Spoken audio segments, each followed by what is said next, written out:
Implementa BIM para lograr una mayor rentabilidad en tus proyectos. Soy María José de Tesanos, CEO de MDT Arquitectura, y te doy la bienvenida al podcast de BIM Online. Estoy aquí para compartir contigo mis conocimientos y experiencia trabajando en proyectos con BIM para que puedas tomar acción y avanzar en el proceso de implementar BIM, que traerá más eficiencia y productividad a tus proyectos.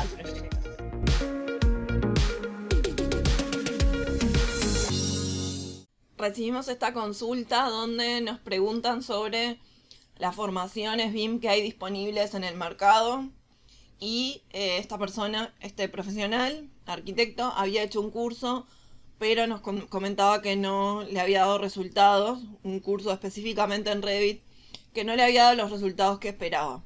Entonces, ¿por qué le había pasado eso y qué formaciones en BIM nosotros le podíamos recomendar que hayan disponibles en el mercado?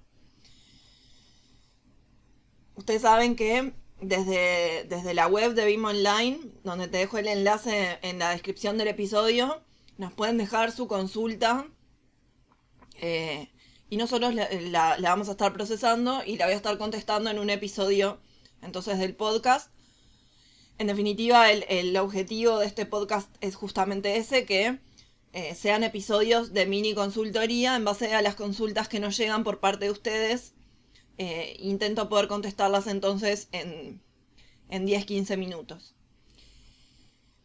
Y este profesional nos contaba su experiencia, como te decía, que había realizado un curso aislado de Revit, pero que no había obtenido los resultados esperados, y qué recomendaciones o sugerencias le realizamos en base a formaciones que hay disponibles en el mercado.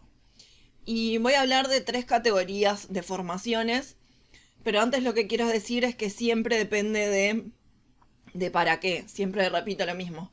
¿Cuáles son los objetivos por los cuales querés hacer una formación en BIM? ¿Qué es lo que crees que BIM te puede aportar? Y en base a eso, entonces en base a esos objetivos, pensar en cuál formación puede ser la más recomendada para ti.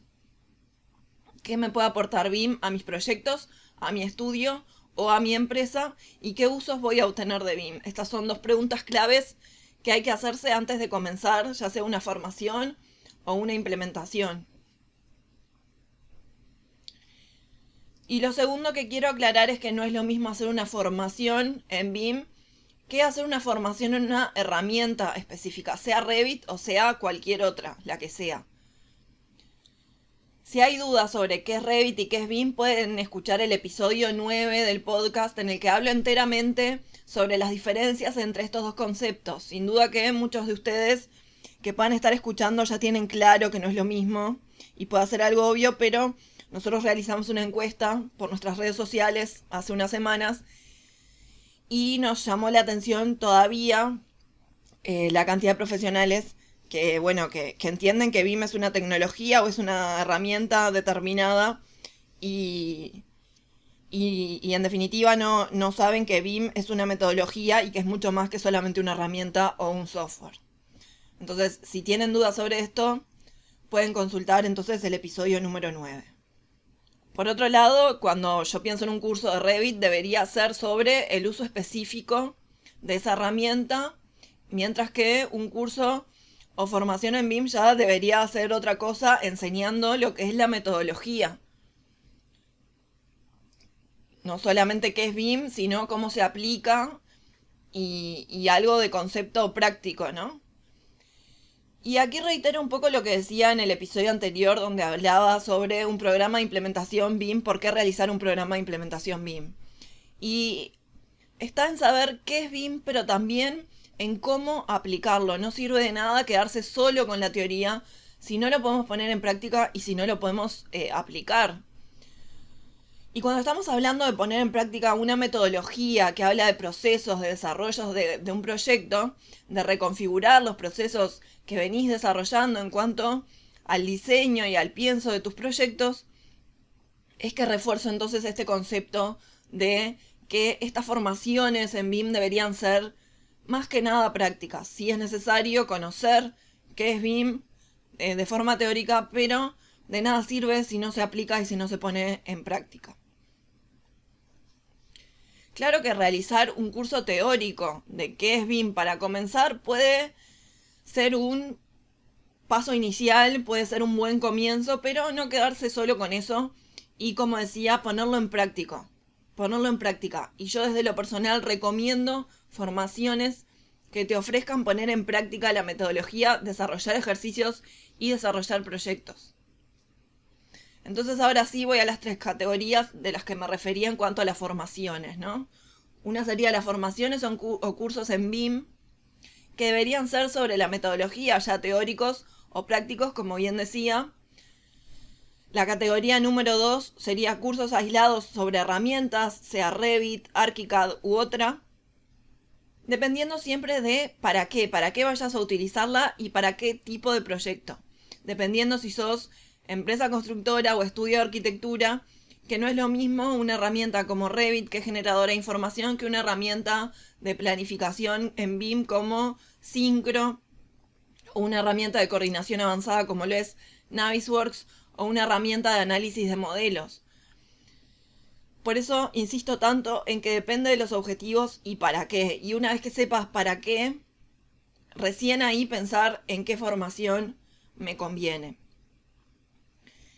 Y siempre repito lo mismo, Revit o cualquier otra herramienta no son la solución a todos los problemas, ¿sí? Por eso cuando se trabaja en BIM en general, se trabaja con más de una herramienta.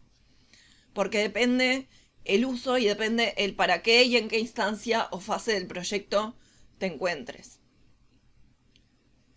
Por eso yo creo que al profesional que nos consultaba le puede estar pasando 2 cosas.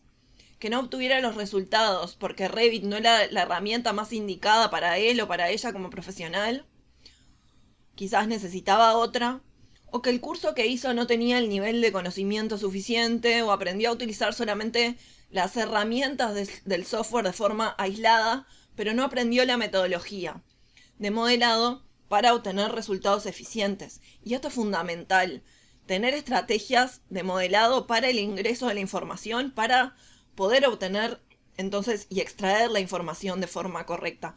No solamente saber para qué se usa determinado software o determinada herramienta, sino aprender estrategias de modelado que te enseñen a modelar y a desarrollar proyectos de forma eficiente. En definitiva, trabajar con estas herramientas implica generar información que, si no se ingresa de forma correcta, no se puede extraer la información de forma correcta. Y esto trae consecuencias, no solo de errores, sino de tiempo. En definitiva, modelar sin estrategia, no solo que no es un modelo BIM, que seguramente no se pueda pasar a la fase siguiente, sino que modelar sin una estrategia y con errores te lleva mucho más tiempo del que desearías. Y la tercera categoría son los másters o los posgrados. Y la realidad es que hay muy buenos en el mercado y muy competitivos, pero insisto en que siempre hay que ver el contenido y la oferta que este máster o este posgrado contiene. Y quien esté interesado en esta opción me puede escribir por mensaje privado y le recomiendo el máster que yo realicé, que es muy completo y es una muy buena opción. Pero si se fijan, es un máster en gestión de proyectos con BIM, ¿sí? No es un máster en BIM.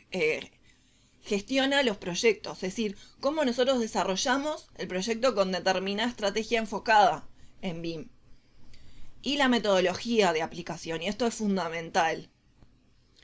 Y en general los másters enseñan la metodología y algunas herramientas para ponerlo en práctica, pero no todos lo ponen en práctica. Entonces, lo más importante es adquirir la experiencia con esto.